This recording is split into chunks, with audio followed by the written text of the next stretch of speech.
rero umuntu yitwa Neva mubona hako ntsindwa ndapfa ni yuko abarundi dutahura yuko hageze ko tuyaka burya butegetsi iriko irakoresha nabi tora twabonye ashoboka mu Burundi. Reka mbe ndavuga ko n'ubu nta matora ashobora gupfa ashobotse mu Burundi kiretse abazoyajamwo bamaze kwipanga nabone bagategura umukenyuro w'ingene CNDD-FDD. Ndasubiriye kubahereza mwaramutse mwese nshuti namwe bagenzi mukunda kandi mugakurikira inkuru n'ibiganiro dutambutsa kuri ino chaîne yanyu ya YouTube Shiramatsiko TV. N'umwanya biba biriko biravugwa cane irya nino nga mu gihugu c'u Burundi kuri iri genekerezo ry'icenda z'ukwezi kw'indwi umwaka wa 2026. Hari amakuru menshi cane twabateguriye ariko aravugwa mu birabana na politike ndetse n'umutekano. Dukunze kubabwira muri no misi ibijanye n'amakuru y'icuka cy'intambara kibandanije gututumba nga mu gihugu c'u Burundi. Twarababwiye amakuru ajanye nuko Red Tabara iri mu marembo ya Bujumbura yiteguriye gukurako ubutegetsi bwa CNDD-FDD. Hari amakuru avuga yuko aya makuru nyine Ndayishimiye yoba yamaranye igihe kinini cane mu gutera ubwoba Red Tabara ndetse n'abandi bashaka gukura ku butegetsi bwa CNDD-FDD bifashishije umuheto. Yarerekanye ibirwanisho kuri defile bidasanzwe. Amakuru adushikira nuko ngo ivyo birwanisho Perezida Evariste Ndayishimiye yoba yarabitiye muri Kongo. Icyo Ndayishimiye yaragamije nta kindi ngari gutera ubwoba abo bose abona yuko bagiye kumutembagaza ku butegetsi babanje kwikurako intwaro y'agahotoro ya CNDD-FDD. Turaza kubabwira ku bwoba bwinshi masoko yacu yavuze yuko Ndayishimiye afise aho ari hose ariko araboneka yihebuye, ariko aratangiriza, ariko arasaba canke ariko arishimikiriza abashobora kumufasha muri iyi ntambara. Arabona yuko ibintu vyamuyangaranye.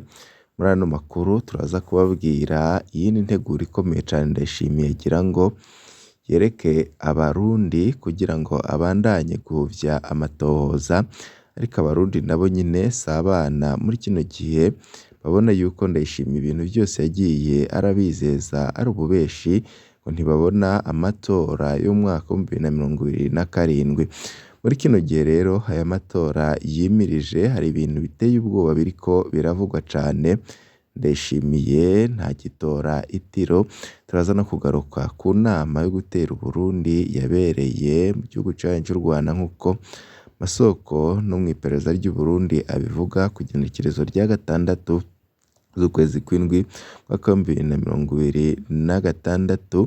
Ivyo General Godefroid Niyombare abandanya kugaruka ko muri urugamba rwo gukurako ubutegetsi bwa Neva ndetse na CNDD-FDD. Ni urugamba rushigikiwe n'aba CNDD-FDD benshi babona yuko hari akarugwi kamwe gapfukamye mu nda abarundi. Muri kano kanya turaza kugaruka kuri byinshi cane. Ubundi Ndayishimiye ariko arazira iki? Muri kano kanya turaza kubabwira ibintu bidasanzwe biriko biravugwa ku mukuru w'igihugu, bivugwa yuko ari we yishe igihugu muri kino gihe n'urugamba rwo guhabuza demokarasi. Ubona yuko yishwe muri iki gihugu ngo ruragamije cane gukurako Perezida Evariste Ndayishimiye yananiwe gutunganya igihugu ndetse no gusubira guhuza abana b'u Burundi. Nici bamwe n'abandi bariko barabivuga ko mu kandi kanya byose tugira ngo tubigaruke ko. Nimba utarafyonda kuri sabone canke subscribe wakoresha kano karyo gafyonda ko kugira ngo igihe cyose uronse amakuru n'ibiganiro bene nk'ibi so mu mbere bashikirwa navyo. Nimba ari umuntu ugeramiwe muri kino gihe cane ni Perezida Evariste Ndayishimiye. Guhera muri kuno kwezi asumisha miliyoni 4 ku munsi. Bisigaye hari ibintu bimenyerewe buri mwaka Perezida Ndayishimiye araduza amafaranga agenewe kumusumira Frade Intendance akija ku butegetsi muri 2020. Tubibutse yuko Evariste Ndayishimiye yasanze Perezida Nkurunziza yari amaze imyaka yandikiwe gusumisha imiliyoni 110 ku mwaka, ni ukuvuga hafi imiliyoni 300 y'amarundi ku munsi. Ni ukuvuga hafi 300 by'amarundi murantunga ku munsi. Ndayishimiye yagumye aza arayaduza kugeza aho ayagwiza inshuro 10 mu mwaka w'ikori uheze 2025-2026. Perezida Ndayishimiye yahora yandikiwe gusumisha imiliyoni 3 ku munsi, ariko nayo nkeka yamubereye make. Muri uyu mwaka w'ikori utanguye, Perezida Ndayishimiye yandikiwe gusumisha hafi imiliyoni 4 ku munsi. Igitangaje ni uko abandi bategetsi bose bazoguma basumisha ayo bahorako. Aya mafaranga y'umurengera yandikiwe umukuru w'igihugu turamaze kwerekana ko ariyo akoreshwa mu kugura amatongo y'umukuru w'igihugu no mu guhemba abakozi bo mu mirima yiwe. Mu nyuma wa mukuru w'igihugu akagaruka akishima ku Barundi ko ari we murimyi wa mbere kandi ko ibigega vyiwe vyuzuye amanoti y'imfungurwa.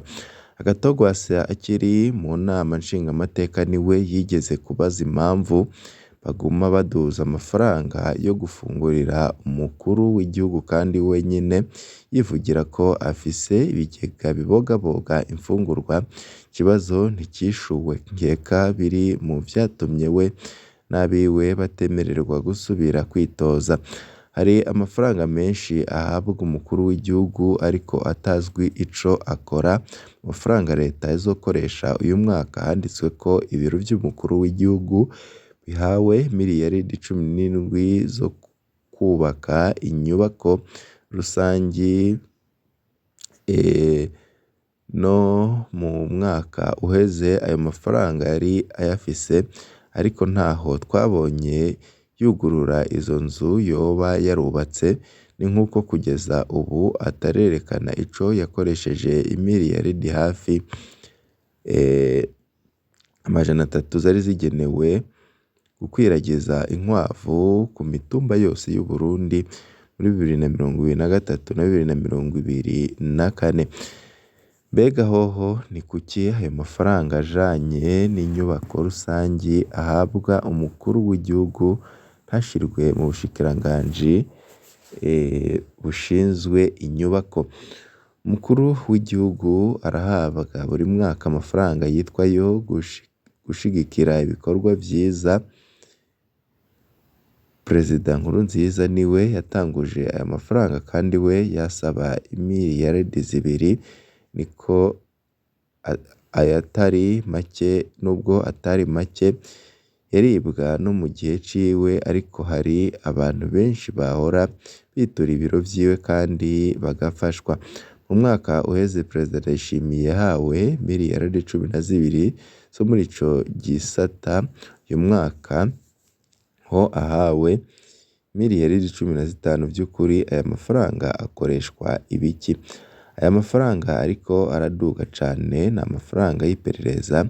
Muri 2024-2025 aya mafaranga yangana miliyaridi 13. Mu mwaka uheze wa 2025-2026 yagwijwe kabiri aba imiliyaridi 27. Uyu mwaka ashizwe ku miliyaridi 34. Iki ni igisata kijamwo amafaranga atigera agenzurwa na gatoya, ku buryo hariho igice kinini gishobora kunyuruzwa atacamira. Hari kandi amafaranga yononwa mu bintu bitagira akamaro. Akarorero, urumuri rw'amahoro benshi bama bibaza nimba ari imihamuro uzotwara ayarenga umiliyaridi. vya bikorane vy'amasengesho y'umuryango w'umukuru w'igihugu bizotwara imiliyoni zirenga 700, kubungabunga indege itabaho y'umukuru w'igihugu bizotwara nayo nyine akayabo kenshi k'amarundi, kuko vyahora ibiro vy'umupfasoni w'umukuru w'igihugu vyo nyine bizotwara imiliyaridi hafi 4, kugira imiduga no kubungabunga imiduga bizotwara imiliyaridi zirenga 10. Iki gisata kijanye n'imiduga yo mu biro vy'umukuru w'igihugu kiratangaje kuko gitwara amafaranga menshi cane ku mwaka, yarenga gato inusu y'umiliyaridi azogura imiduga mishasha. Kubungabunga imiduga yose iri mu biro vy'umukuru w'igihugu bizotwara yarenga imiliyaridi 5. Ni ukuvuga ko buri munsi hasohoka hafi imiliyoni 14 yo gusuzuma no kubungabunga izo modoka. Izo modoka zizonywa ibitoro n'amavuta biciye imiliyaridi 5 nyene. Ni ukuvuga ko ku munsi imodoka zo mu biro vy'umukuru w'igihugu zinywa igitoro giciye imiliyoni hafi 14. Ni ukuvuga amaritiro 3,500 y'igitoro ku munsi. Ibintu bibera mu biro vy'umukuru w'igihugu birateye amakenga rwose, ntaho bihuriye n'igihugu kivuga ko kidafise uburyo bukwiye. Amafaranga yononwa yoshobora gukora ibintu bikomeye mu bisata vy'indero n'ubuvuzi. Amafaranga yononwa ahawe urwaruka ngo rutunganye imigambi yofasha benshi. Buca Burundi buja mu matora, kumbure ayo niyo uwutwara azokwiyamamazamwo, kumbure aya mafaranga niyo azogura ibidumu vy'urwagwa, kumbure azoherera mu dupira n'ibitenge bicafyeko Ndayishimiye, aho yakoresheje gusanura amabarabara asigaye ameze nk'ubuyungiro. Perezida Ndayishimiye niwe wa mbere avuga abo yita ko badakunda igihugu, yamara inzego zitwararitswe neza ineza y'igihugu zibonekera ubwa mbere ku kugene zubaha amafaranga y'igihugu, ingene zigengesera mu kuyakoresha n'ingene zihitamwo kuyakoresha ibifitiye akamaro abanyagihugu. Kwikunda kurenze gusesagura amafaranga ya leta, kuko gukorera mu kinywabu, kwitiranya ikigega cy'igihugu n'umufuko w'umuntu ni bimwe mu bimenyetso by'ubutegetsi butabereye ndetse n'intwaro mbi. Twari twababwiye yuko tugaruka ku nama yabereye mu gihugu kibanyi cy'u Rwanda, ngo inama yo gutera Uburundi yabaye ku igenekerezo rya 6 z'ukwezi kw'indwi mwaka wa 2026. Abari bayitabiriye iyo nama ni General Godefroid Niyombare, Rugambarara Bamvuginyumvira Frederic, Trovino Mugwengezo, Jean Minani, Bob Rugurika, arongoye Radio RPA Charles Mukase. Igitangaje gikomeye cane, Niyombare yababwiye ko ikibazo c'ibikoresho n'ingabo ata kibazo bogira, ngo kuko ukuntu bipanze ngo igisirikare c'u Burundi kitazoshobora kubahagarara imbere. Ico ciyumviro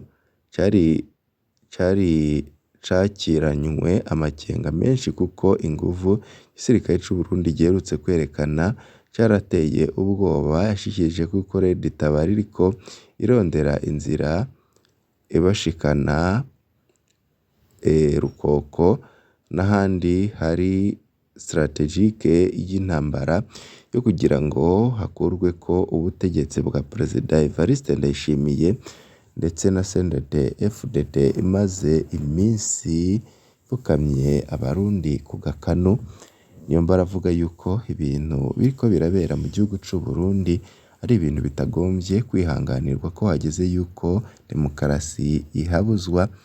ni amakuru menshi avuga kuri iki cyuka Perezida Evariste Ndayishimiye yarafise ubwoba bukomeye cane, ni nayo mpamvu yakoresheje defile yabanje gutira ibikoresho kugira ngo yereke abo bose bariko bashaka kumutera ko akomeye cane, ariko bamenye mu basirikare ndetse n'abandi bashaka guhabuza demokarasi babona yuko ngo ivyo vyose ari ibikangisho. Ndayishimiye yoba yarabikoze kubw'impamvu kuko iperereza rigize iminsi rirashira amakuru akomeye hanze yuko intambara yoba igira ngo itangure, maze CNDD FDD ndetse na Ndayishimiye birandurwe burundu. Amakuru tukibandanya kubatoreza mu kandi kanya turaza no kubabwira ibindi bishasha. Ivyiza nivyo ndabipfurije.